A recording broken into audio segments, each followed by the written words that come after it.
Mari kita niatkan pertemuan ini pertama untuk iktikaf di masjid yang luar biasa ini, yang tajri min tahtihal anhar, seperti di surga insyaallah. Seperti tapi masih jauh. Okay. Semoga pertemuan ini betul-betul mengantarkan kita ke surga Allah Subhanahu wa taala.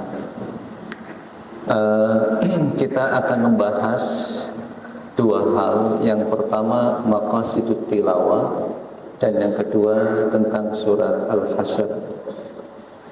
Hari ini Bapak Ibu ada tugas. Tugasnya adalah membaca Al-Quranul Karim. Kalau kemudian masing-masing kita ditanya tujuan tilawahnya apa kira-kira? Apa tujuan tilawahnya? Apa tujuan baca Qurannya?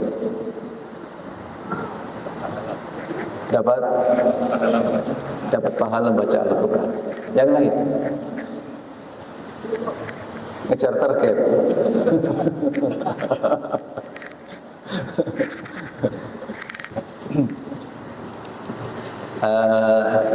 Rata-rata kalau ditanya apa tujuan tilawah, tujuannya adalah untuk mendapatkan pahala. Pahalanya banyak atau sedikit? Banyak. Berapa pahalanya? Berapa pahalanya? Berapa yang dibaca? Rumusnya berapa rumusnya? Rumusnya satu huruf sama dengan 10. Ya, sudah dapat berapa huruf hari ini? Nah gitu. Oke, tujuan tilawah untuk mendapatkan pahala tidak salah, sebab memang Rasulullah SAW menyebutkan demikian. Jadi apapun target dan tujuan seseorang melakukan sesuatu, selama dalam koridor dijanjikan oleh Allah dan dijanjikan oleh Rasul, tak masalah. Bahkan yang demikian masuk dalam kategori tauhid. Yang jadi masalah ketika targetnya itu karena ingin mendapatkan apa yang dijanjikan oleh manusia. Nah, ini baru bermasalah.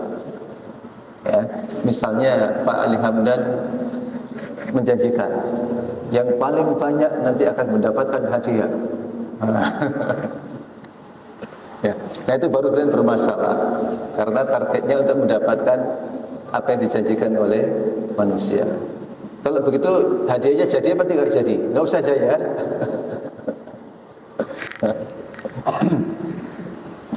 Cuma begini, kalau targetnya itu hanya untuk mendapatkan pahala, pahala itu dinikmati kapan?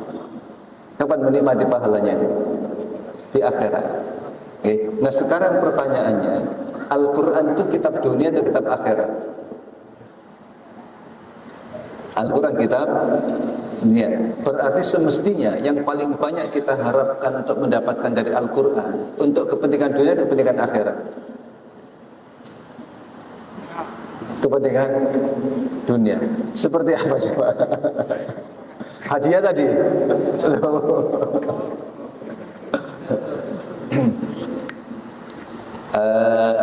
Ada seorang syekh bercerita tentang masa kecilnya. Beliau dari Mesir. Ceritanya itu begini. Dulu kami ketika masih kecil, dari rumah-rumah itu bila waktu maghrib sampai isya, dari rumah-rumah itu terdengar suara-suara dengungan seperti dengungan lebah. Tapi bukan dengungan lebah, itu adalah bacaan Al-Quran dari rumah ke rumah tiap pada maghrib sampai isya. Saat ini hal itu tak lagi terdengar. Yang terjadi justru ketika dari sebuah rumah dibacakan Al-Quranul Karim atau terdengar Al-Quran, orang kemudian bertanya, siapa yang meninggal? Kata beliau, saat ini Al-Quran menjadi kitabul mamati la kitabul hayat. Kitab kematian bukan kitab kehidupan. Padahal Al-Quranul Karim diturunkan oleh Allah untuk kehidupan. Tidak salah sekali lagi kita membaca Al-Quran untuk mendapatkan pahala karena dijanjikan oleh Allah dan juga dijanjikan oleh Rasulullah SAW. Tetapi bila hanya itu yang ingin kita kejar, maka hadirin kita tidak mendapatkan manfaat yang sesungguhnya di balik Al-Quran diturunkan oleh Allah Subhanahu wa Ta'ala. Al-Quran diturunkan sebagai pedoman hidup. Al-Quran diturunkan untuk ditadaburi. Al-Quran diturunkan agar diambil pelajaran. Sehingga kemudian kata Imam Al-Ghazali rahimahullah bahwa proses membaca Al-Quranul Karim perlu melibatkan 3 hal. Melibatkan lisan kita, melibatkan akal pikiran kita, dan melibatkan hati kita. Bagian lisan adalah memperbaiki bacaan dari aspek tajwidnya, dari aspek tajwidnya itu bagian lisan.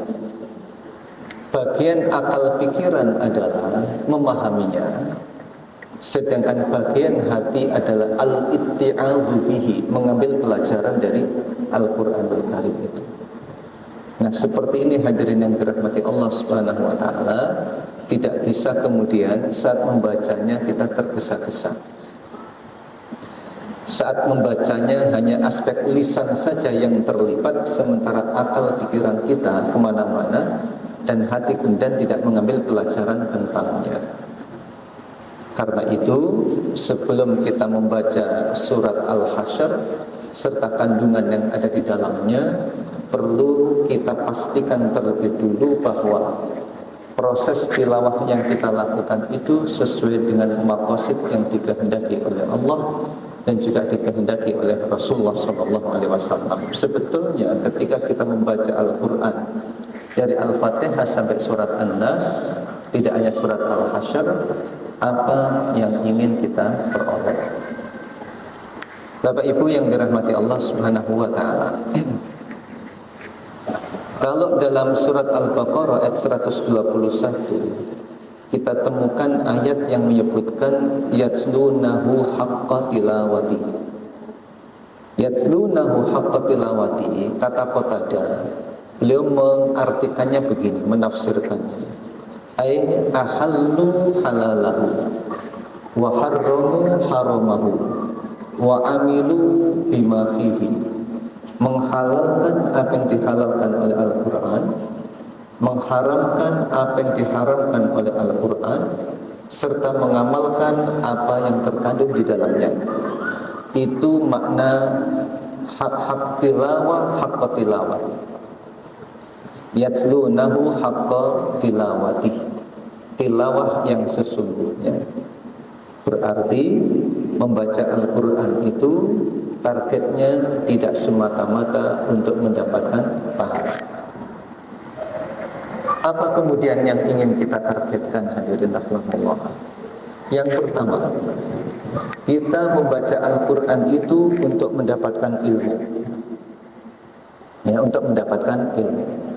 Yang kedua, membaca Al-Quran itu untuk mengamalkan atau mendapatkan amal.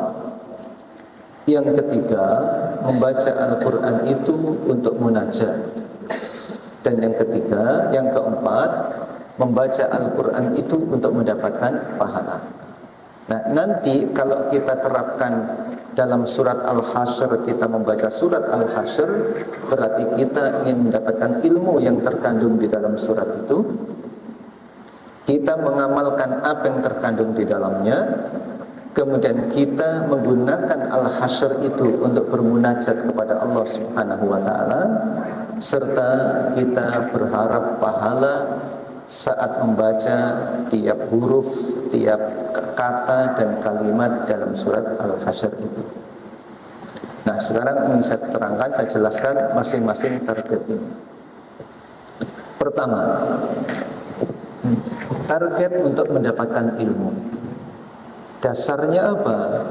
Di dalam surat Al-An'am ayat 155 Allah berfirman, wa hadza kitabun anzalnahu mubarakun fattabi'uhu wattaqu la'allakum turhamun. Wa hadza artinya apa? Ayo bareng-bareng biar enggak ngantuk. Wa hadza artinya dan ini kitabun anzalnahu mubarakun. Mubarakun. Fattabi'uhu wattaqu la'allakum turhamun. Masya Allah, orang Surabaya bisa bahasa Arab semua, Pak. Luar biasa. Wa hadza kitabun anzalnahu mubarakun. Ini kitab kami turunkan mubarakun, diberkahi. Nah, kaitannya dengan ilmu di mana? Nah, dalam tafsir As-Sa'di disebutkan begini. Kata mubarakun maknanya adalah fihi al-khairu al-kathiru wa fihi al-ilmu al-ghaziru wa huwa alladhi tustamaddu minhu sairul ulumi wa tustakhraju minhu al-barakat. Fihi, di dalam kitab itu, al-khairu al-kathiru, ada kebaikan yang banyak. Wa fihi al-ilmu al-ghaziru. Al-ghazir itu kalau ada orang, kalau hujan lebat itu disebut dengan matorun ghazirun. Ya, matorun ghazir. Hujannya lebat. Artinya hujannya melimpah, airnya melimpah. Fihi al-ilmul ghaziru. Dalam Al-Qur'an itu limpahan ilmunya luar biasa. Bahkan kata beliau, semua ilmu diambil dari Al-Qur'an. Ya, wa huwallazi tustamaddu minhu sairul ulumi. Dan digali dari Al-Qur'an itu ragam berkah. Nah, oke. Nah, saat kita membaca misalnya alladzi khalaqal mauta wal hayata liyabluwakum ayyukum ahsanu amala. Dialah Allah yang menciptakan kehidupan dan kematian untuk mengujimu siapakah yang terbaik amalnya. Coba kalau targetnya untuk mendapatkan pahala, berapa yang diperoleh? Ada berapa huruf di situ? Ada berapa huruf? Nggak ada yang hitung. Ya. Kalau hanya itu yang didapat, ya hanya itu yang didapat. Nanti dinikmatinya di mana? Dinikmatinya di akhirat. Sementara Al-Quran itu fihi al-ilmul ghazir, ada ilmu yang melimpah di sana. Ada ilmu tentang kehidupan, ada ilmu tentang bagaimana mengisi kehidupan, dan bagaimana merespon peristiwa-peristiwa kehidupan. Ada ilmu tentang apa yang disyariatkan, dan ada ilmu tentang apa yang diciptakan. Ada di dalam Al-Quranul Karim. Tetapi bila ilmu-ilmu ini tak menjadi target, susah kemudian kita mendapatkannya. Ibaratnya Bapak Ibu yang dirahmati Allah, di bulan Ramadan ini kita mentargetkan 3 kali khatam. Yang mentargetkan insya Allah memenuhi. Yang mentargetkan. Kalau yang tidak mentargetkan, kira-kira dapat apa tidak? Saya tujuannya ke Surabaya. Karena tujuan Surabaya di mana? Di titik masjid ini. Karena saya mentargetkan tempat ini, saya sampai. Tapi ketika tidak mentargetkan, sulit untuk bisa sampai di tempat ini. Ketika saya mentargetkan mendapatkan ilmu tentang kehidupan dari Al-Quranul Karim, maka kemungkinan akan dapat. Tapi kalau tidak mentargetkan, tidak akan dapat. Saya mentargetkan saat membaca alladzi khalaqal mauta wal hayata liyabluwakum ayyukum ahsanu amala, target saya mendapatkan ilmu. Ilmu tentang kehidupan. Oh, ternyata hidup ini ujian. Karena saya mendapatkan ilmu hidup itu ujian, maka sikap dan perilaku saya berbeda dengan orang yang tak mendapatkan ilmu tentang ujian itu. Sebab biasanya di dalam hidup ini, antara waktu ujian dengan tidak ujian, suasananya berbeda. Oke. Bapak Ibu yang punya pengalaman pernah ikut ujian di kampus dan lain sebagainya, ketika suasana ujian, kehidupan bagaimana tadi? Ketika saat-saat ujian bagaimana? Ya puasa sunnah, ya, kemudian sholat malam, kemudian bilang sama orang tua tolong doakan. Itu ketika suasana. Setelah ujian selesai, puasanya selesai, sholat malamnya selesai. Jadi suasana ujian menentukan. Ya. Kemudian ketika kita membaca Al-Quran, wa tilkal ayyamu nudawiluha bainan nas, demikianlah hari-hari kami putar. Demikian hari-hari kami putar. Bagi yang meniatkan mendapatkan ilmu tentang kehidupan, dia tahu, oh ternyata hidup ini berputar. Sehingga saat berada di posisi atas, dia berhati-hati, karena potensi jatuh sangat besar. Tidak menyombongkan dengan apa yang dimiliki. Yang dibawa tidak putus asa, karena suatu saat boleh jadi dia dan keturunannya bisa naik ke atas. Karena kehidupan itu berputar. Dengan ilmunya seperti itu. Seorang pejabat ketika membaca ayat Al-Quran yang menyebutkan innallaha ya'murukum an tu'addul amanati ila ahliha wa idza hakamtum bainan nasi an tahkumu bil adl. Coba apa artinya? Innallaha ya'murukum an tu'addu, ada yu'addian apa? Adaan. Kalau salatan adaan lillahi ta'ala, menunaikan al-amanati ila ahliha wa idza hakamtum hakama wa idza hakamtum hakama yahkumu hukum, menghukumi, wa idza hakamtum bainan nasi an tahkumu bil adl. Ketika pejabat muslim membaca ayat ini, niatnya hanya untuk mendapatkan pahala. Tinggal ngitung saja berapa huruf yang dia baca dikalikan 10. Tapi dia tidak sadar kalau sebagai pejabat itu diperintahkan untuk menunaikan amanah dan juga menghukumi dengan adil. Ya. Begitu juga bagi para suami.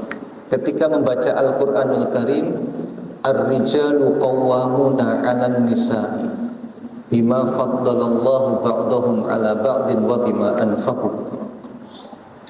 Ketika membaca ayat ini, targetnya untuk mendapatkan pahala, tinggal hitung berapa pahalanya. Tapi ketika targetnya untuk mendapatkan ilmu, dia kemudian mendapatkan informasi, oh saya ini kepala rumah tangga, saya wajib bekerja untuk memberi nafkah.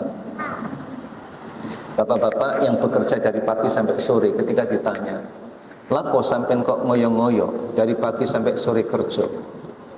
Bagi yang membaca ayat ini dengan target ilmu, yang ini perintah Al-Quran, jawabannya begitu. Tapi bagi yang membacanya targetnya hanya untuk mendapatkan pahala, mungkin jawabannya begini, wah kita ini kalau nggak kerja diuring-uring terus sama bojo. Ya. Nah, jadi hadirin yang dirahmati Allah Subhanahu wa taala, targetnya adalah al-ilmu. Ilmu tentang kehidupan, ilmu mengisi kehidupan, ilmu merespon kehidupan, ilmu tentang apa yang disyariatkan, termasuk juga ilmu tentang apa yang diciptakan. Kalau As-Sa'di mengatakan bahwa wa huwal ladzi tustamaddu minhu sairul ulumi, semua ilmu diambil darinya. Ini kemudian menyadarkan kepada kita. Menyadarkan kepada kita. Karena semua ilmu diambil dari Al-Qur'anul Karim. Biasanya yang membawa ayat ataupun hadis di ruang kelas itu ketika pelajaran syariah, pelajaran fikih, pelajaran tafsir, atau pelajaran fisika, pelajaran biologi, dan pelajaran kedokteran. Mana yang biasanya membawa Al-Quran? Yang mana yang biasanya membawa Al-Quran? Yang belajar fikih, belajar tafsir. Yang belajar kedokteran, belajar fisika, bawa Al-Quran apa tidak? Tidak. Padahal hadirin yang dirahmati Allah Subhanahu wa taala, Allah itu berfirman begini, sanurihim ayatina fil afaqi wa fi anfusihim hatta yatabayyana lahum annahul haq. Kami perlihatkan kepada mereka ayat-ayat kami di alam semesta dan pada diri mereka, hatta yatabayyana lahum, agar jelas bagi mereka, annahul haq. Kata annahu, hunya ini kembali kemana? Di dalam tafsir itu disebutkan annahu ay annal Islam, Islam itu benar. Tafsir yang kedua, Allah itu benar.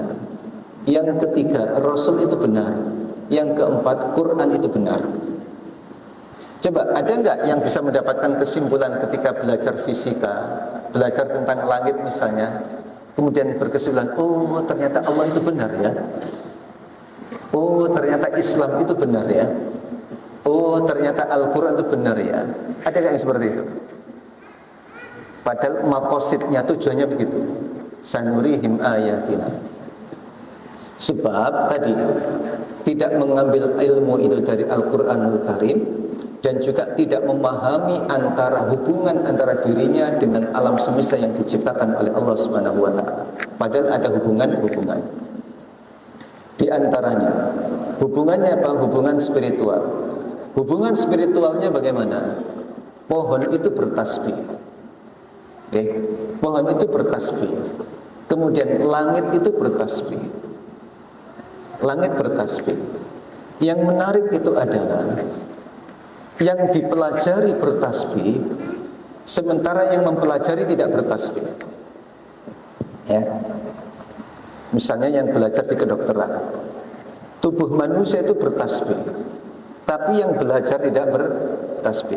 Saat mempelajari langit, langit itu bertasbih, sementara yang mempelajari tidak bertasbih. Coba, kalau dalam bahasa Al-Quran, bulan dan matahari itu fi falakin yasbahun, di ruang angkasa itu yasbahun. Sabaha yasbahu itu artinya berenang. Dari kata yasbahun itu juga tasbih. Okay. Semestinya yang dipelajari bertasbih, yang mempelajari juga bertasbih, karena dia mengatakan Rabbana ma khalaqta hadza batilan subhanak. Tuh yang mempelajari bertasbih. Nah, jadi tustamaddu minhu sairul ulum, semua ilmu diambil dari situ. Ini target pertama. Target yang kedua, membaca Al-Quran itu untuk mendapatkan amal. Al-amalu. Masih Al-An'am ayat 155. Dalam tafsir At-Tabari disebutkan kata fattabi'uhu yang berarti ikuti, ya. Ai faj'aluhu imaman tattabi'unahu. Jadikanlah Al-Quran itu imam, posisinya di depan, untuk kemudian diikuti. Wa ta'maluna bima fihi, kemudian kalian mengamalkan kandungannya. Itu kata fattabi'uhu, amalkan. Para sahabat Nabi SAW sangat paham dengan hal ini, sehingga ketika turun ayat lan tanalul birra hatta tunfiqu mimma tuhibbun, surat Ali Imran ayat 92, Abu Talha itu langsung menghadap Nabi. Ya Rasulullah, katanya ada ayat seperti ini, kalian tak mencapai kebajikan sempurna hingga menginfakkan harta yang paling dicintai. Harta yang paling aku cintai ya Rasul adalah tanah di Bayruha. Tanah ini, kebun ini yang paling aku sukai. Lokasinya dekat dengan Masjid Nabawi. Rasulullah sering mampir di situ minum airnya, dan itu aku sedekahkan. Jadi ada ayat kemudian mengamalkan. Kalau di dalam materi, kalau misalnya masih ingat materi tentang al-ijabiyah fi hayatid da'iyah, proaktif dalam kehidupan dai, ada kaidah at-talaqqi litanfidhi la lil ma'rifati, bahwa sikap para sahabat terhadap Al-Quran itu adalah mereka menerima untuk diamalkan, bukan sekedar pengetahuan. ya, bukan sekedar pengetahuan. Meskipun ketika mendapatkan untuk pengetahuan masih mending, sebab melibatkan dua, lisan dan akal, ya, lisan dan akal. Tetapi kemudian ketika mendapatkan ayat, ya, terus kemudian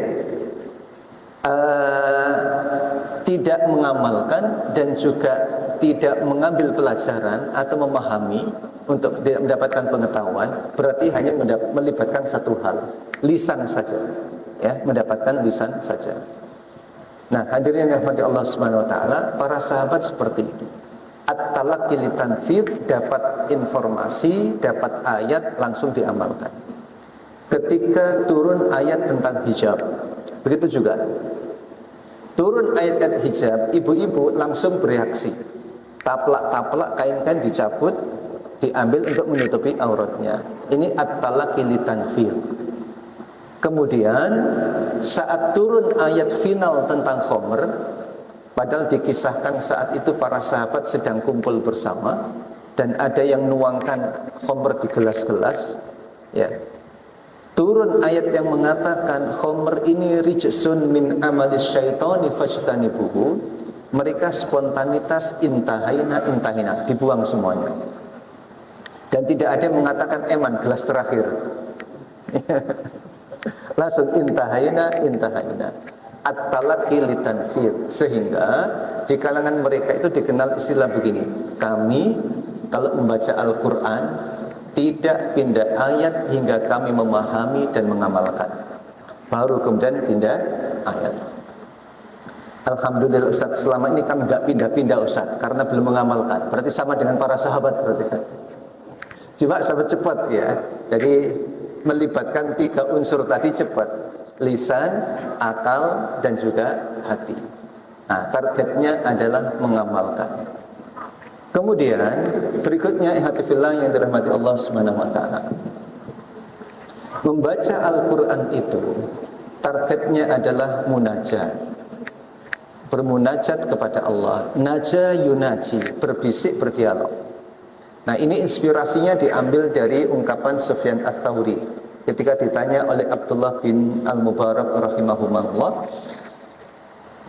Ibnu Mubarak bertanya, seseorang ketika membaca ayat di dalam Al-Quran, niat apa yang tepat? Dijawab, yanwi annahu yunaji rabbahu. Niat agar bermunajat kepada Allah Subhanahu wa ta'ala. Niat dialog dengan Allah di dalam sholatnya itu. Bapak ibu yang biasa dialog dengan suami istri yang bisa dialog dengan pasangannya. Bapak-bapak, bila tiap kali diskusi dialog sama ibu-ibu, tema yang disampaikan ya itu saja babnya, kira-kira respon ibu bagaimana, Pak? Apa respon ibu? Pancetai Pak sampai ngomongnya. Karena temanya tidak berubah. Tapi Allah nggak mengatakan, ada itu loh kok bolak-balik kulhuai sih. Meskipun ada sahabat yang masuk surga gara-gara senang dengan qul huwallahu ahad. Okay. Sesekali annahu yunaji rabbahu, membaca surat Al-Hasyr di dalam salatnya. Niat untuk bermunajat kepada Allah, baru kemudian niatnya adalah untuk mendapatkan pahala. Dalam hadis Sahih Tirmidzi disebutkan, man qara'a harfan min kitabillahi falahu bihi hasanah wal hasanatu bi asyri amsalihha. Yang membaca ayat, membaca surat, mendapatkan kebaikan, satu kebaikan setara dengan 10 kebaikan. Dan Rasul mengatakan ketika membaca alif lam mim, tidak satu huruf tetapi alif tersendiri, lam tersendiri, mim juga tersendiri, dapatnya banyak. Nah, hadirin yang dirahmati Allah Subhanahu wa taala, maka kemudian sekarang kita terapkan, mendapatkan ilmu, mendapatkan amal, kemudian munajat serta mendapatkan pahala dari surat Al-Hasyr. Sabbaha lillahi ma fis samawati wa ma fil ardi wa huwal azizul hakim. Masyarakat muslimin yang dirahmati Allah, surat Al-Hasyr ini surat ke-59, termasuk kategori surat Madaniyah. Kriteria Madaniyah itu ada pendekatan historis, ada pendekatan geografis. Kalau pendekatan historis berpendapat bahwa surat Madaniyah itu kriterianya surat yang turun pasca hijrah Nabi. Kalau Makkiyah berarti pra hijrah Nabi. Meskipun turunnya tidak berlokasi di Madinah atau tidak berlokasi di Mekah. Jadi kalau Madaniyah itu yang penting pasca hijrah. Meskipun nanti turunnya itu di Mekah seperti idza jaa nasrullahi wal fath, karena pasca hijrah Nabi dianggap sebagai surat atau ayat Madaniyah. Kalau pendekatan geografis, Makkiyah dan Madaniyah ini merujuk kepada tempat turunnya. Nah, kalau Madaniyah surat Al-Hasyr ini berarti turunnya di Madinah mengikuti pendekatan geografis, dan juga surat Madaniyah karena turun pasca hijrah Rasulullah SAW, sebab berkaitan dengan orang Yahudi yang dihadapi oleh Nabi Muhammad SAW, dan itu adanya di Madinah, bukan di Mekah. Surat Madaniyah. Tentang namanya, surat Al-Hasyr diambil dari kata Al-Hasyr yang disebutkan di surat tersebut. Ada riwayat yang menyebutkan, ya, An Sa'id bin Jubair qala qultu li Ibni Abbas surah Al-Hasyr. Sa'id bin Jubair mengatakan pada Ibnu Abbas menyebut istilah surat Al-Hasyr, tapi Ibnu Abbas merespon kul surah Bani Nadir, katakan surat Bani Nadir. Ungkapan Ibnu Abbas ini ditakwil oleh Ibnu Hajar. Ibnu Hajar mentakwil begini, ya. Sepertinya Ibnu Abbas kurang berkenan penggunaan nama Al-Hasyr. Khawatir ketika disebut kata Al-Hasyr, yang dipahami oleh masyarakat adalah suasana digiringnya manusia pada hari kiamat. Ya, kan hari mahsyar, kan? Hari mahsyar. Mahsyar tempat digiringnya. Nah, Ibnu Abbas ingin mengatakan ini tema ayatnya ini tidak terkait dengan hari mahsyar nanti, tapi berkaitan dengan pengusiran Bani Nadir. Walaupun pendapat Ibnu Hajar ini dikomentari juga oleh Ibnu Ashur di dalam Tahrir wa Tanwir, beliau mengatakan sebetulnya ini takwilnya terlalu berlebihan.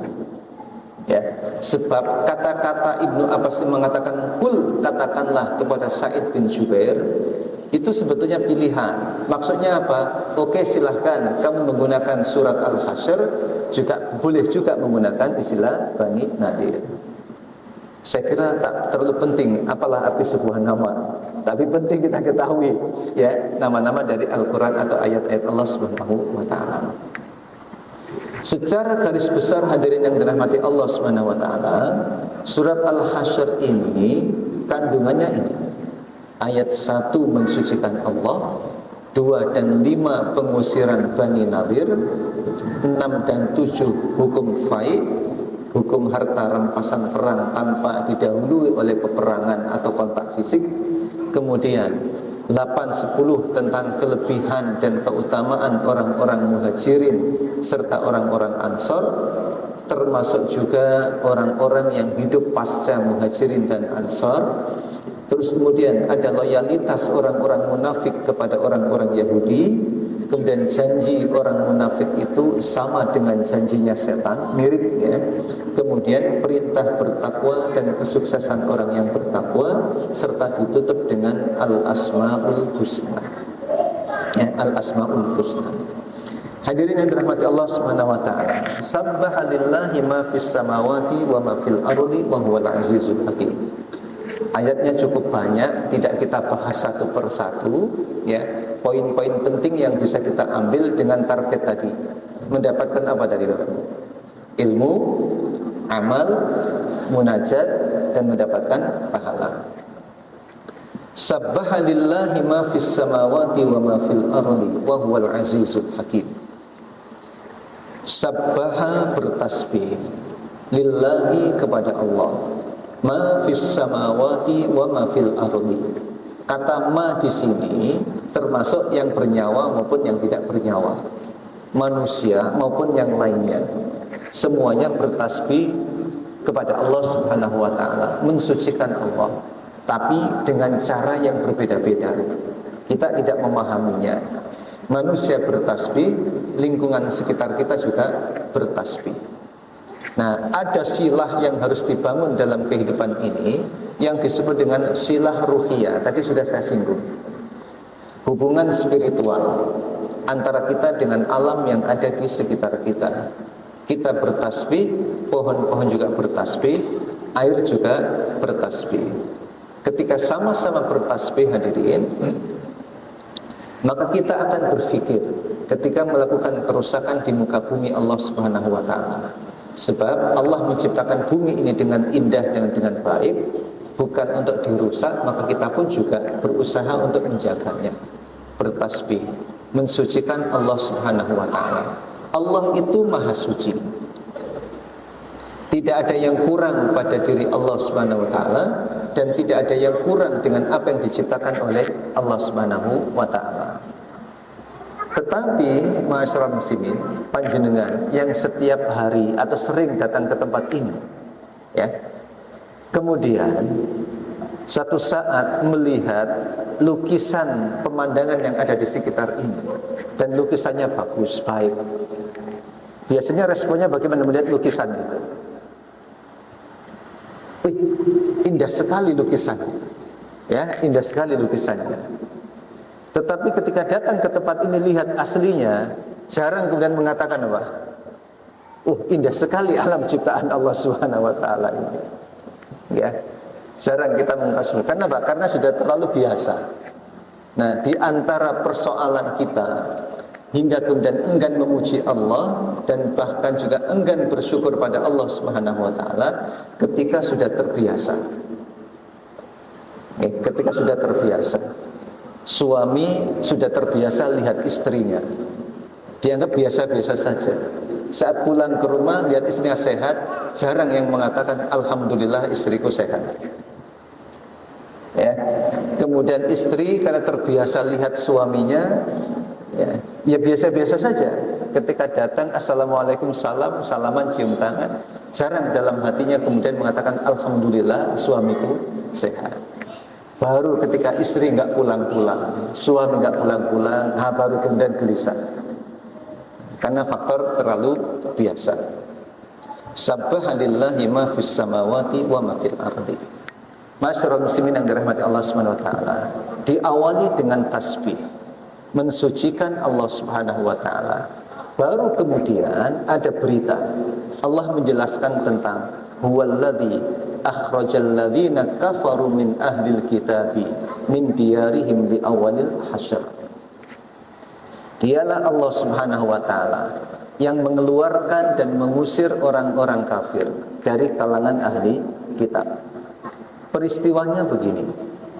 Rasulullah ketika masuk kota Madinah, beberapa instrumen dibangun untuk menguatkan masyarakat Madinah itu.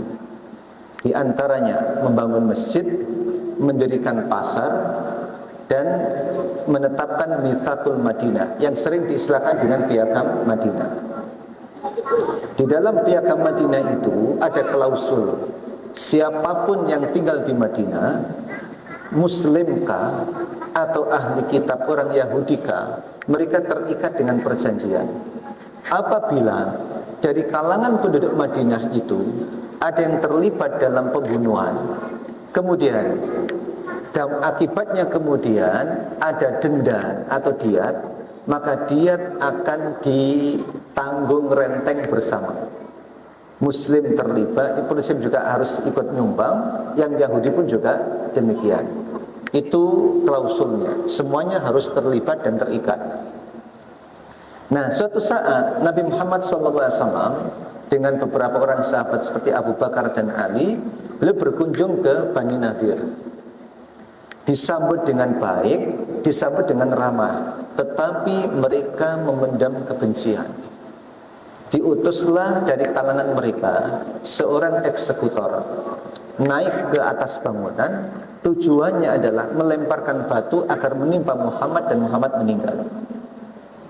Tapi kemudian Rasulullah tahu pengkhianatan ini. Nabi kemudian pergi pindah dari lokasi tempat berdirinya hingga kemudian tidak terjadi peristiwa itu.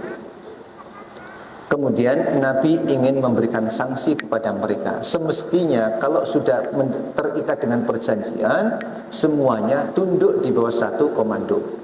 Terikat dengan klausul-klausul perjanjian yang ada. Terjadi pengkhianatan. Akhirnya kemudian Bani Nadir dikepung oleh Rasulullah dan para sahabat. Ketika dikepung itu kemudian kurma-kurma kebun mereka dibabat oleh Rasulullah. Mereka seperti protes. Semestinya etikanya itu pohon-pohon tidak ditebangi. Kemudian Al-Quran mengatakan ma qata'tum min linatin aw taraktumuha qa'imatan ala usuliha fa bi'idnillahi waliyukhziyal fasikin. Muhammad, apapun yang kamu potong ya, atau yang tetap dibiarkan berdiri, fa bi'idnillah, semuanya atas izin Allah dan untuk menghinakan orang-orang yang fasik. Karena blokade dan juga hisor yang dilakukan oleh Rasulullah, orang-orang Bani Nadir kemudian takluk. Mereka sepakat meninggalkan rumah-rumah mereka, kebun-kebun mereka, tapi minta izin, minta tempo waktu dengan membawa harta dan kekayaan mereka. Dan di antara mereka ada yang membakari dan meruntuhkan bangunan-bangunannya. Ya. Yukhrib, kalau bahasa Al-Qur'annya yukhribuna buyutahum biaidihim wa aidil mu'minin. Mereka menghancurkan rumah-rumah mereka dengan tangannya dan juga melalui orang-orang mukmin. Di Aris itu hadirin kawasan berbatasan dengan Palestina dan batasan dengan Israel. Di sana itu ada bangunan-bangunan yang diruntuhkan. Dulu kami beberapa kali sempat jalan-jalan ke sana itu melihat situasi. Nah, bangunan-bangunan itu diruntuhkan sendiri oleh orang-orang Yahudi, orang-orang Israel. Apa tujuannya? Sama mirip ketika Bani Nadir meruntuhkan bangunannya agar tidak ditempati oleh orang Muslim. Di sini kemudian ada kaidah dalam sejarah. Pernah kami mengikuti kajiannya Syekh Munir Al-Wadban. Beliau penulis Manhaj Kharoki fi Sirah Nabawiyah itu. Ketika itu baru saja terjadi revolusi di mana itu di Syria, meskipun tidak berhasil itu ya, kan terinspirasi dengan Arab Spring itu ya. Beliau menjelaskan satu kaidah dalam sejarah bahwa at-tarikh yu'idu nafsah. Sejarah itu akan mengulang episodenya. Sejarah berulang.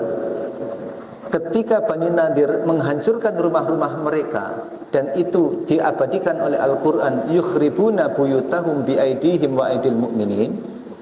Madinah Mid, kota mati yang istilah menyebutkan di Aris itu rumah-rumah dan bangunan hancur semua. Juga begitu juga mereka menghancurkan sendiri. Yukhribuna buyutahum biaidihim, menghancurkan rumahnya sendiri agar tidak dihuni dan ditempati oleh orang-orang Muslim. At-tarikh yu'idu nafsahu. Yang menarik hadirin rahimakumullah, yang mengepung Rasulullah dan para sahabatnya, kemudian orang Bani Nadir terusir karena sebab khisar itu, tetapi kemudian Allah mengingatkan kita semua, yang ngusir mereka bukanlah Muhammad, yang ngusir mereka bukanlah sahabat-sahabat Muhammad, tetapi huwallazi akhrajal ladzina kafaru min ahlil kitabi min diyarihim. Siapa yang ngusir? Allah Subhanahu wa taala. Yang menaklukkan kota Mekah, yang berangkat dari Madinah menuju Mekah, Muhammad dan para sahabatnya. Tetapi Allah tak mengatakan ini kemenangan wahai Muhammad, tapi kalimatnya adalah idza jaa nasrullahi wal fath. Nah, ilmunya apa yang kita dapatkan dari sini?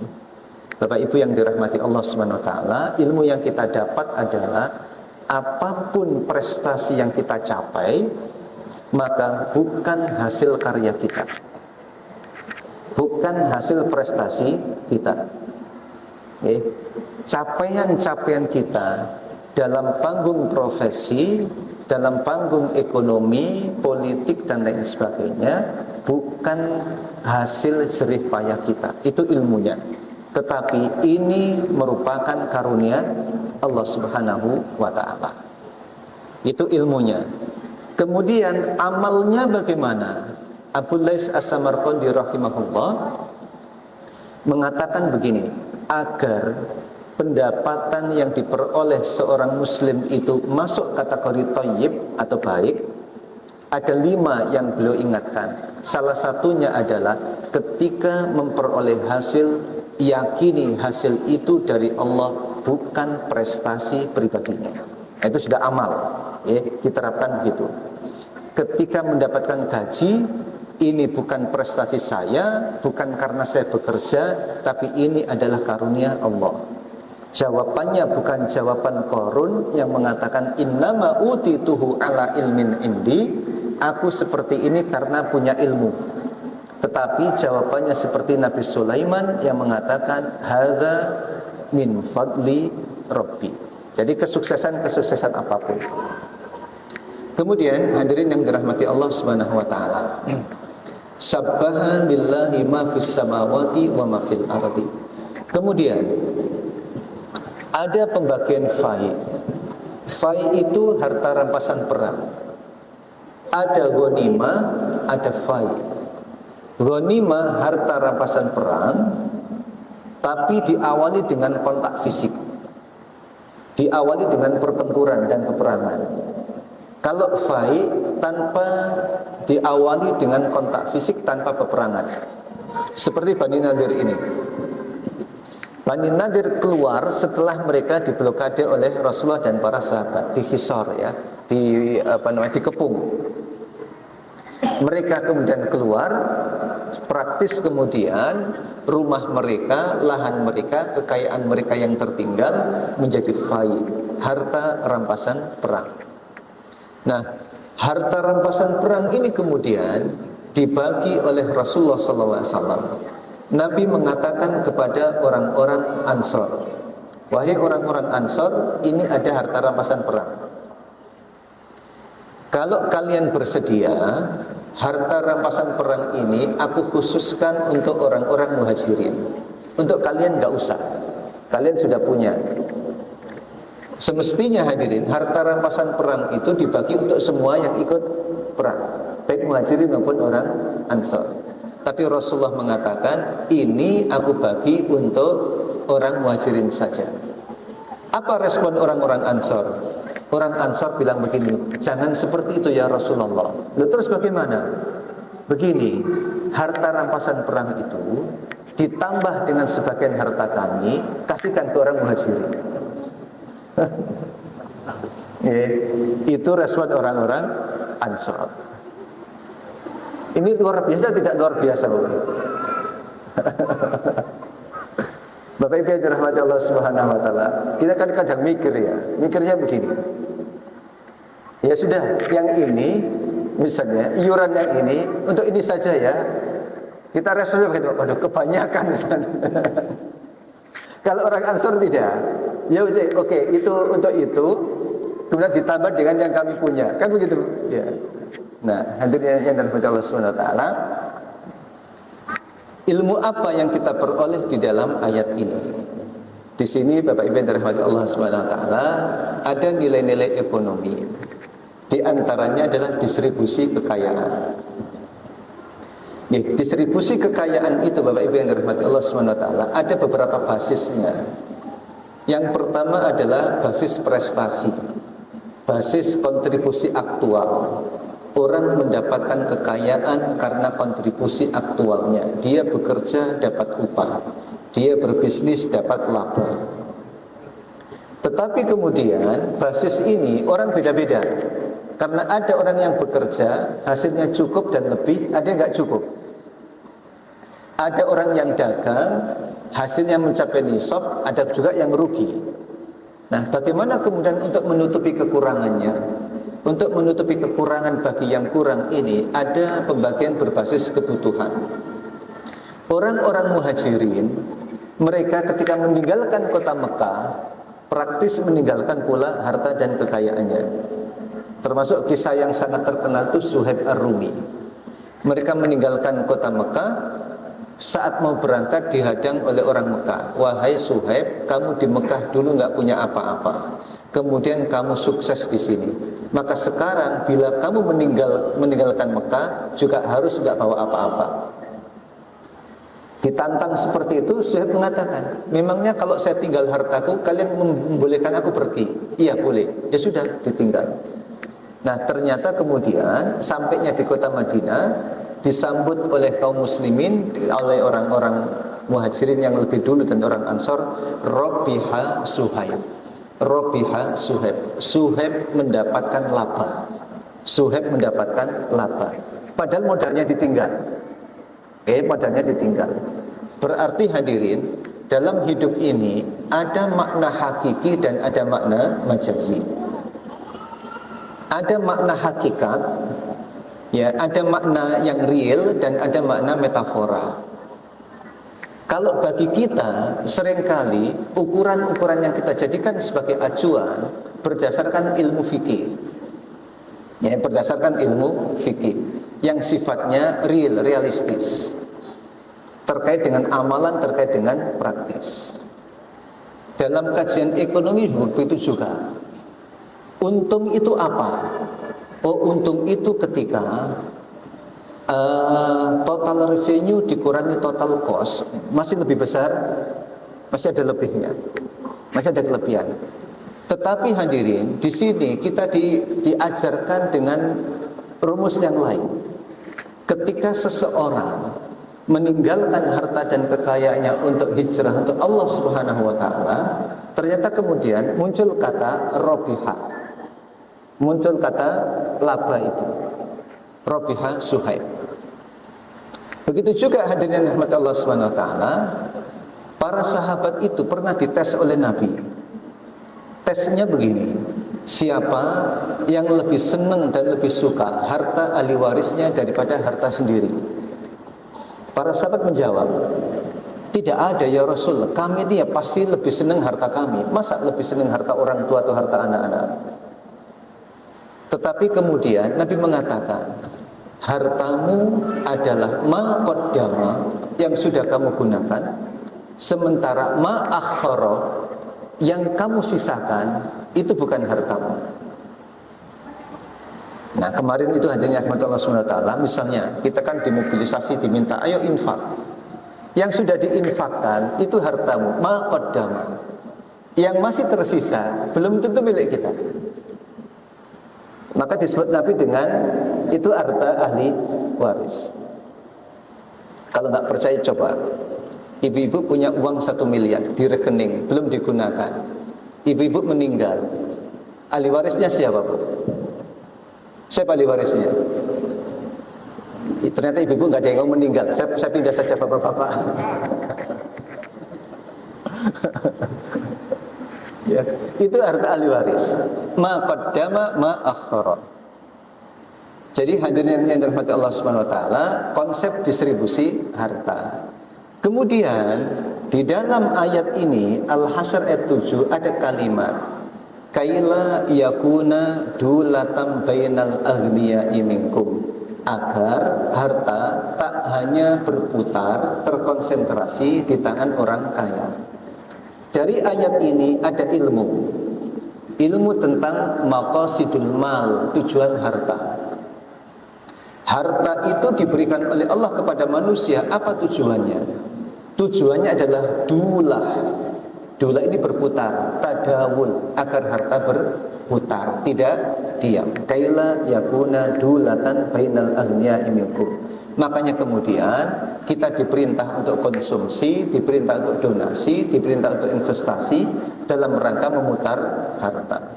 Tidak boleh menimbun, boleh menabung tapi tidak boleh menimbun. Perbedaan antara timbunan dan tabungan versi Ibnu Umar radhiyallahu anhuma, bila harta mencapai nisab dikeluarkan zakatnya maka itu tabungan. Tapi kalau tidak dikeluarkan zakatnya itu timbunan dan diancam oleh At-Taubah 3435 menjadi bahan untuk menyetrika tubuhnya. Hadza ma kanastum li anfusikum. Tetapi kalau Syekh Qaradawi berpendapat lain, zakat itu tidak cukup untuk mengeluarkan status timbunan itu.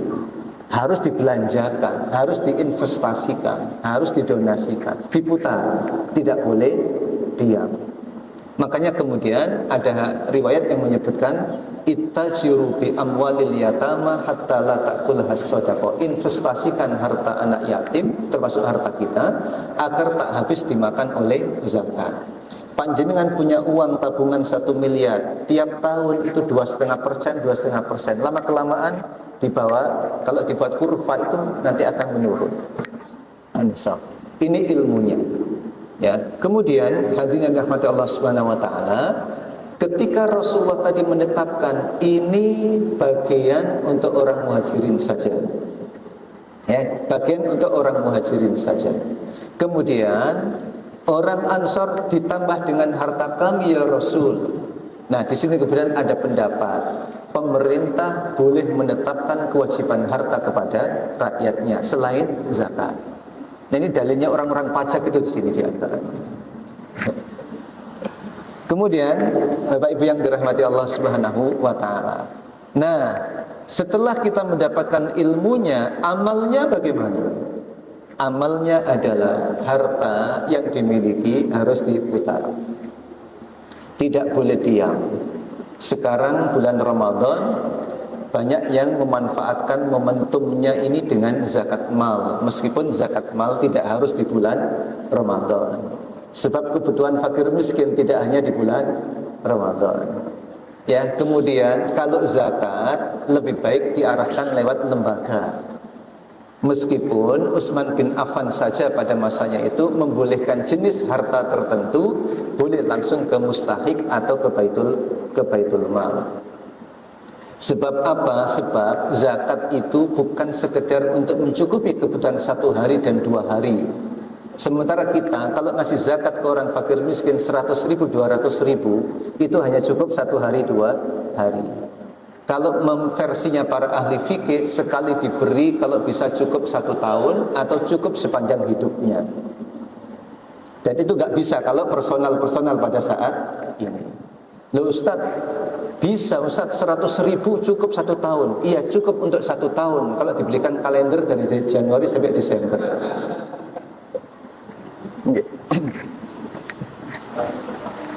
Kemudian sifat orang-orang muhajirin. Lil fuqara'il muhajirin alladzina ukhriju min diyarihim wa amwalihim yabtaghuna fadlan minallahi wa ridwana wa yansuruna Allaha wa rasulahu ulaika humus shadiqun. Orang-orang muhajirin itu mereka memiliki predikat shadiqun. Mereka ini teruji Bapak Ibu. Ujian-ujiannya luar biasa. Ada ujian yang sifatnya fisik. Di awal-awal Islam mendapatkan intimidasi yang luar biasa. Tetapi kemudian mereka kuat. Seperti Bilal dan sahabat yang lain, ada Ammar bin Yasir, ada Sumayyah dan lain sebagainya. Mereka mendapatkan ujian-ujian fisik. Dan lulus, banyak yang lulus ujian fisik itu. Kemudian ujian berikutnya adalah ujian Isra dan Mi'raj. Ujiannya bukan ujian fisik, tapi ujian lebih pada keimanan dan keyakinan. Setelah Rasulullah pulang dari Isra dan Mi'raj bercerita. Kemudian cerita ini digunakan bahan oleh orang-orang Quraisy untuk memprovokasi para sahabat Nabi. Itu loh sahabatmu. Ada yang berguguran, sudah masuk Islam, keluar lagi setelah mendapatkan cerita Isra dan Mi'raj itu. Yang tersisa orang-orang seperti Abu Bakar As-Siddiq, ketika didatangi oleh orang musyrik dan menceritakan sejarah Nabi tadi itu, dia mengatakan kalau yang bercerita itu Muhammad, meskipun yang diceritakan lebih dari itu, kami akan membenarkan. Maka Abu Bakar disebut dengan As-Siddiq, dan tersisa orang-orang yang memiliki kualifikasi As-Siddiq itu. Ujian berikutnya itu hijrah, meninggalkan keluarga, meninggalkan kampung halaman, meninggalkan harta dan kekayaan. Tentu sedih. Jangankan para sahabat, Rasulullah SAW ketika hijrah itu meninggalkan kota Mekah, saat berada di pinggir kota Mekah, beliau memandang kota Mekah itu dan mengatakan pada Mekah, wahai kota Mekah, engkau adalah kota yang paling dicintai oleh Allah. Anta ahabbul biladi ilallah. Kalau bukan karena pendudukmu mengusirku, ma kharajtu minki. Kalau bukan karena pendudukmu mengusirku, aku tak akan keluar meninggalkanmu. Nah, ini kemudian dari sisi amalnya apa? Amalnya adalah cinta tanah air itu termasuk iman. Nah, gitu ya. Hubbul watan minal iman. Rasul itu suka, senang dengan kota Mekah, tempat kelahirannya. Ya, tempat kelahirannya. Nah, orang-orang muhajirin mendapatkan ujian berikutnya, nah, sehingga kemudian mereka itu shadiqun. Pertama ujiannya adalah ukhriju min diyarihim wa amwalihim. Terusir dari rumahnya, terusir dari harta dan kekayaannya. Dikisahkan di antara sahabat yang bisa membawa harta agak banyak hanya Utsman bin Affan. Utsman bin Affan itu bisa membawa harta agak banyak ketika hijrah. Kenapa? Utsman bin Affan itu orang yang sangat disenangi oleh orang Mekah. Sampai kemudian penduduk Mekah itu kalau muda anaknya masih kecil itu, semoga nanti kamu kalau besar jadi seperti Utsman bin Affan. Makanya dalam perjanjian Hudaybiyah itu, sebelum terjadinya perjanjian Hudaybiyah, Rasul kan ingin ibadah. Di Hudaybiyah beliau berhenti karena orang-orang Quraisy menolaknya. Kemudian beliau minta pada Umar bin Khattab untuk masuk ke sana melakukan negosiasi. Ketika Umar diutus ke sana, nolak Umar bin Khattab. Beliau mengatakan, ya Rasul, jangan saya. Panjenengan tahu mereka itu sangat benci dengan saya. Kalau sangat benci ke saya, kalau saya ke sana, maksud dan tujuan saya ke sana nggak tercapai. Terus kalau begitu siapa Umar? Utsman ya Rasulullah. Utsman diutus. Nah, ini dalil boleh menolak perintah itu.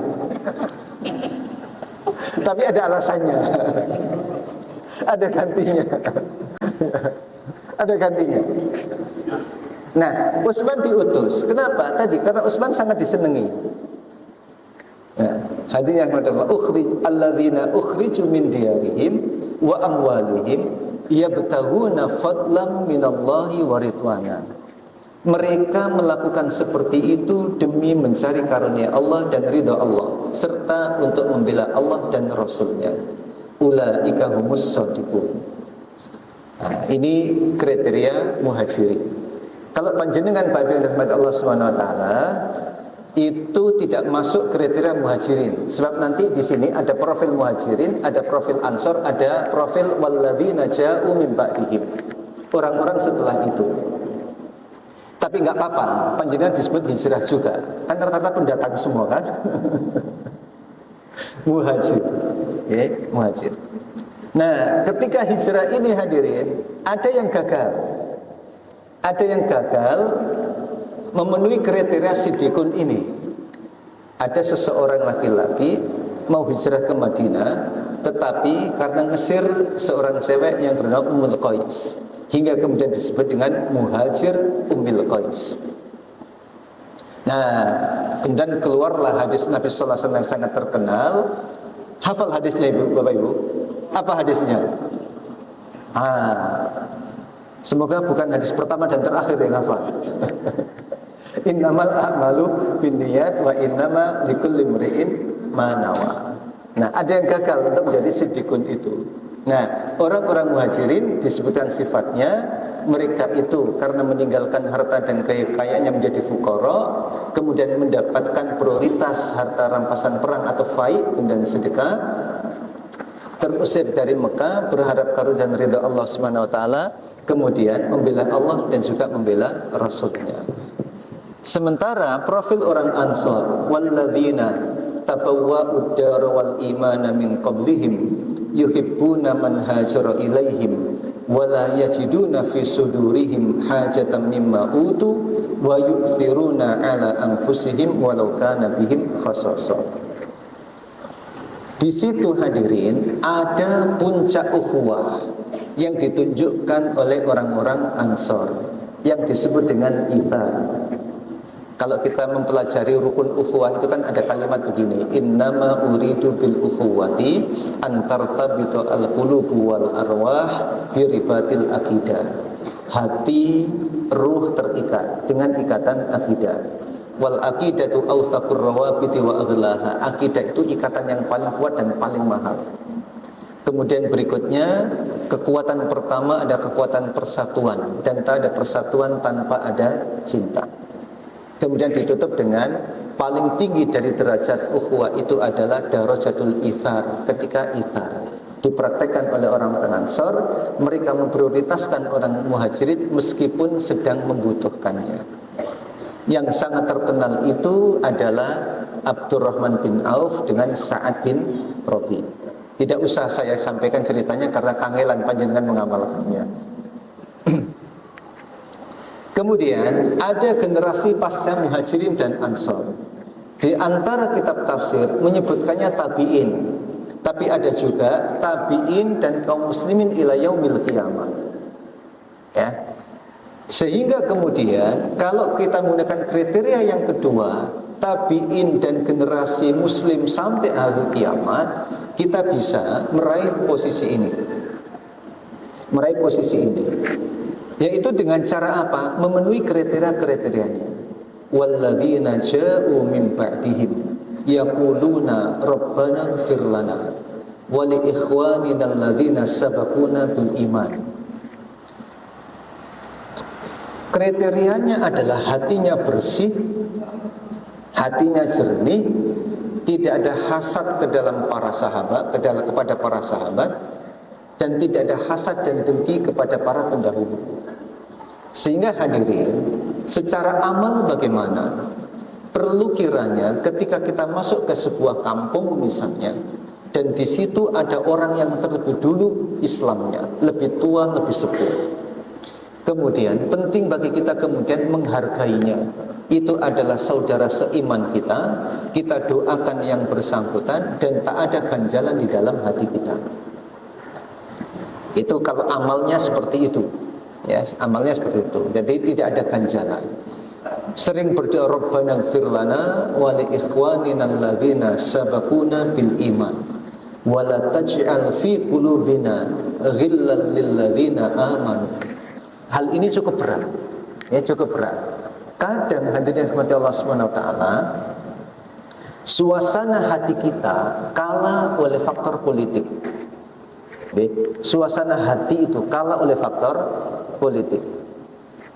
Politik menjadi pemandu arah hati kita untuk benci orang atau tidak benci orang. Bahkan lebih spesifik lagi, benci ditentukan oleh ini pilihan saya atau bukan pilihan saya. Ketika ini pilihan saya suka. Aku suka, kata Ibnu Qayyim. Ketika bukan pilihanku, tidak suka. Ya. Nah, ini hadirin rahmatullah, kriterianya ini agak berat. Walladzina ja'u min ba'dihim. Jadi karena faktor politik tadi kemudian menjadikan hati kita tidak mampu mengelola dengan baik, sehingga ketika dengki, ketika benci itu selamanya nggak akan pernah habis. Nggak akan pernah habis. Nah, ini perlu ada perbaikan-perbaikan. Sebab apa? Di antara syarat kemenangan itu ketika kemenangan diberikan pada hati yang bersih-bersih. Sehingga kemudian kenapa kita kalah, kenapa tidak sukses dan lain sebagainya. Maka hadirin rahmati Allah Subhanahu wa taala, ketika kebencian itu tidak ada di dalam hati. Mana mungkin kita menang sementara orang yang kita harapkan mendukung itu ternyata kita benci. Ya susah. Ya, sebab kriterianya kemenangan itu ditentukan oleh berapa yang suka, bukan berapa yang benci. Tapi ketika sejak awal sudah dibangun rasa kebencian, ini masalah. Nah, maka berlatih untuk membersihkan hati, berkompetisi dengan baik dan lain sebagainya. Nah, terakhir ini hadirin pesannya begini. Berarti ada 3 kelompok. Kelompok muhajirin, kelompok ansor, kemudian kelompok walladzina ja'u min ba'dihim. Qala Ibnu Abi Laila, an-nasu ala thalathati manazila. Manusia itu ada 3 posisi. Posisi yang pertama adalah al-fuqara'u al-muhajirin, orang-orang muhajirin. Yang kedua, walladzina tabawwa'ud dara wal imana, posisi orang-orang ansor. Dan yang ketiga adalah walladzina ja'u min ba'dihim, generasi pasca muhajirin dan pasca ansor. Pesannya adalah fajtahid alla takuna kharijan min hadhil manazil. Berupayalah jangan sampai keluar dari 3 kelompok ini. Jangan sampai keluar dari muhajirin, tapi sulit karena kita hidup saat ini. Jangan keluar dari kelompok ansor, dan mustahil karena kita bukan bagian dari mereka dulu. Yang memungkinkan adalah walladzina ja'u min ba'dihim, tapi kriterianya ini. Jangan wala takunu la takun alla takuna kharijan min hadil manazil. Jangan sampai keluar dari 3 posisi ini. Siapa posisi luar dari 3 ini? Kalau yang disebutkan oleh Hasyar itu orang-orang siapa? Munafik. Ya, orang-orang munafik di luar 3 orbit itu. Sifatnya apa? Dusta, meskipun kepada Yahudi. Berikutnya, takut kepada mukminin. Takut kepada mukminin melebihi takutnya kepada Allah Subhanahu wa taala. Kemudian berlepas tangan dan tidak bertanggung jawab. Kamathalis syaitani idz qala lil insani kfur falamma kafara qala inni bari'um mimma tusyrikun. Orang-orang munafik bilang pada orang Yahudi, enggak usah pergi. Nanti kamu aku bela. Ya, enggak usah pergi. Kalau tahu misalnya la in ukhrijtum lanakhrujanna ma'akum wa la nuti'u fikum ahadan abada. Kalau kamu diusir, kami juga akan pergi nanti.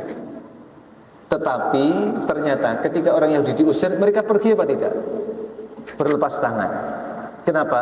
Kama thalis syaitan, seperti setan. Sebab setan nanti juga begitu. Saat misalnya nanti di akhirat ada yang gugat, saya dulu ikut sampean. Setan bilang, loh, salah sendiri ikut, aku berlepas diri. Kama thalis syaitan idz qala lil insani kfur falamma kafara qala inni bari'um minkum inni akhafullaha rabbal alamin. Ternyata setan juga takut sama Allah Subhanahu wa taala. Ya. Nah, jadi membatalkan janji. Ini sifat orang munafik. Berikutnya sifat orang-orang Yahudi. La antum asyaddu rahbatan fi sudurihim minallah. Dzalika bi annahum qaumul la yafqahun. Mereka pengecut, penakut, ada konflik internal. Tidak satu hati. Ya, tidak satu diri.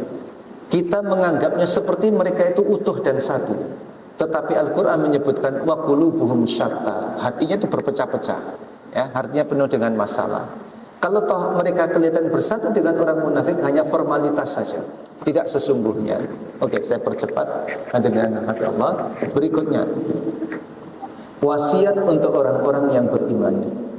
Ya ayyuhalladzina amanu taqullaha wal tandur nafsum ma qaddamat lighad wattaqullaha innallaha khabirum bima ta'malun wa la takunu kalladzina nasullaha anfusna wa la takunu kalladzina nasullaha fa ansahum anfusahum ulaika humul fasiqun. Ada perintah, ada larangan. Ada if'al, kalau teorinya Sya'rawi ada if'al wa la taf'al. Kalau teorinya Imam Al-Ghazali ada jalbul maslahah daf'u mafsadah. Yang ini lakukan karena ada kebaikan, yang ini tinggalkan karena ada keburukan. Begitu juga ayat ini wasiat kepada orang mukmin dua hal ini, dua aspek ini. Ada aspek perintah dan ada aspek larangan. Perintahnya ya ayyuhalladzina amanu taqullaha, perintah takwa. Wal tandur nafsum ma qaddamat lighad. Berorientasi masa depan, melihat apa yang kita lakukan bukan untuk kepentingan jangka pendek, tapi untuk kepentingan jangka panjang. Kemudian wal tandur nafsum ma qaddamat lighad wattaqullah, berhati-hati. dengan hisab Allah Subhanahu wa taala.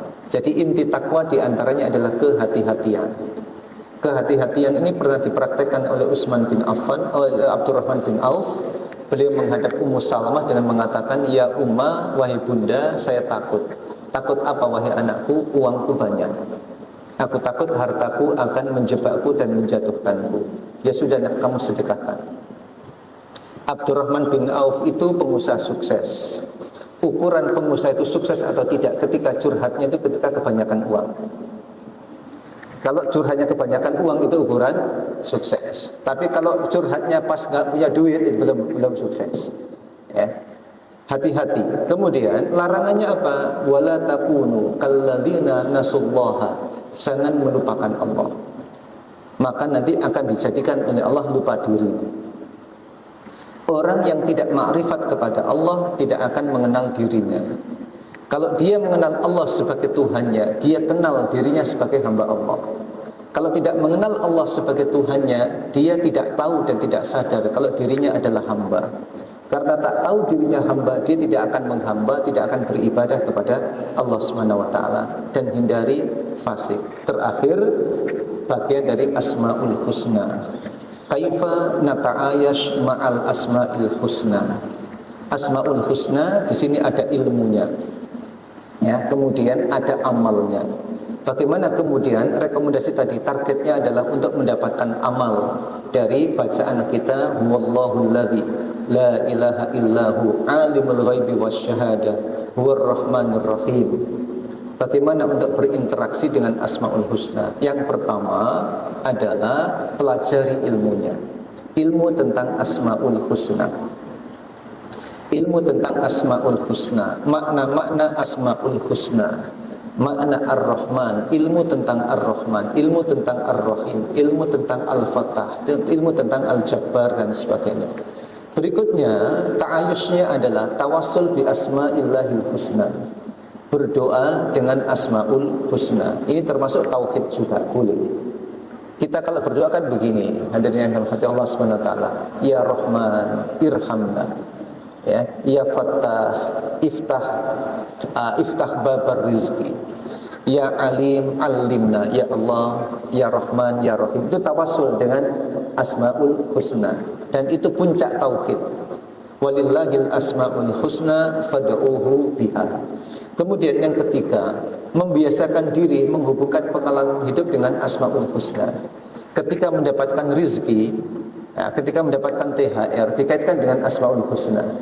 Oh, ini ada Allah Ar-Razzaq. Aku diberi rizki oleh Allah Subhanahu wa taala. Jangan hanya sakit ketika dikaitkan dengan Asmaul Husna. Baru ketika sakit mengaitkan dengan Asmaul Husna. Ya Syafi, Ishfi, Mardona. Sementara ketika mendapatkan rezeki tidak dikaitkan dengan Ar-Razzaq.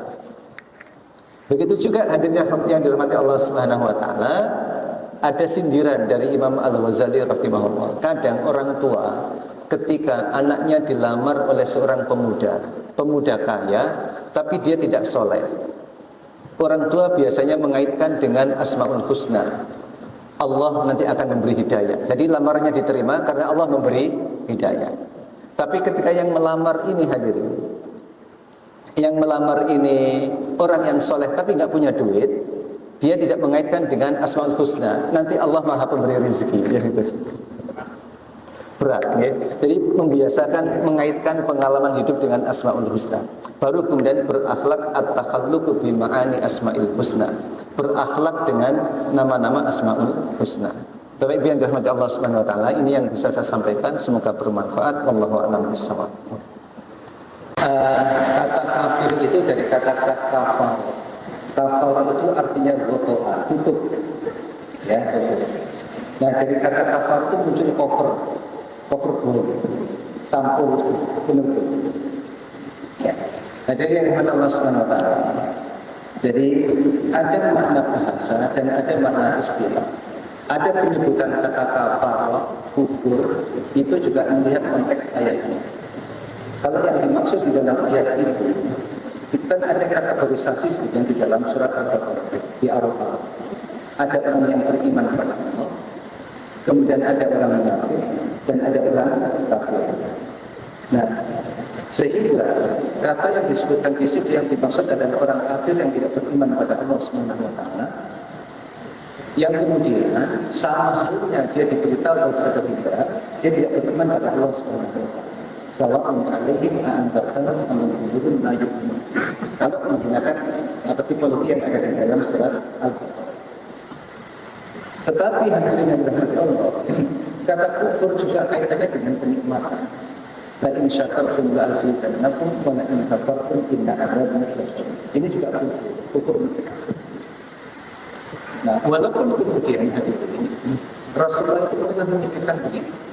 Ada orang munafik dari sisi personalnya, ada orang munafik dari sisi sifatnya. Ya, ada munafik, ada munafik dari sosok personalnya.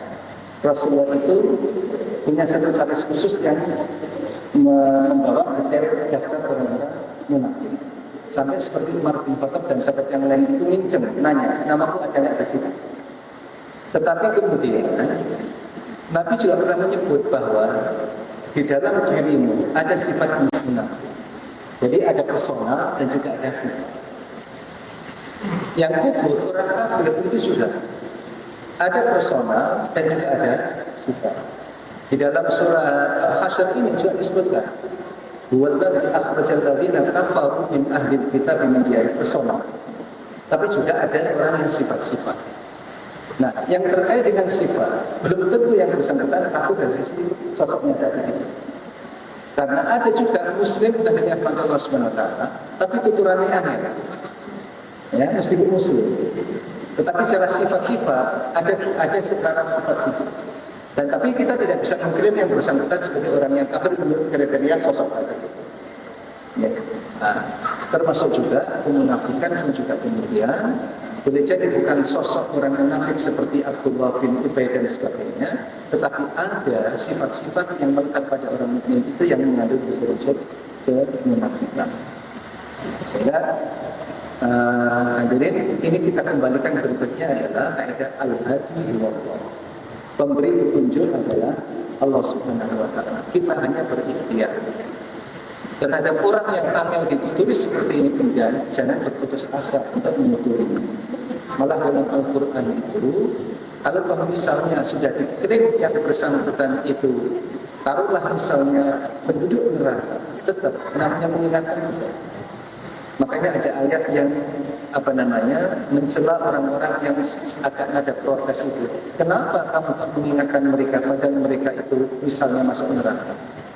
Lima ta'iduna qawm Allahu muhlikum aw mu'adzibum adzaban syadida. Yang mengingatkan bilang qalu ma'dziratan ila rabbikum. Yang penting apa ada alasan. Nah, seringkali kita beralasan begini, orang ini angel tandanya, kemudian kita nggak mau tandanya. Gitu ya.